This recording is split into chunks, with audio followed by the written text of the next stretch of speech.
Is your washing machine filling and draining at the same time? This is called a siphoning effect and is caused by the drain hose.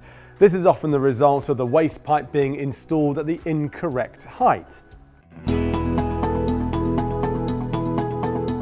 Before carrying out any operation, you may need to disconnect the washing machine from the water and electricity mains, and do not leave detergent and fabric softener inside. Always use rubber gloves and the necessary equipment, paying special attention to sharp edges. Siphoning occurs when the end of the drain hose is lower than the level of water inside the washing machine. Siphoning may occur if the drain hose is pushed too far down the standpipe. Ensure you use the drain hook at the correct depth, which is indicated in your instructions manual. If the hose is connected under the sink, the hose may be below sink level, allowing the water to be drained out of the machine.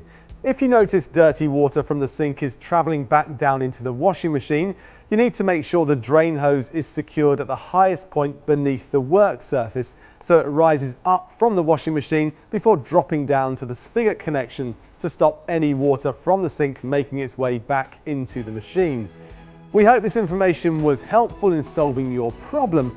For any further support, please reach out to us on our live chat or our website.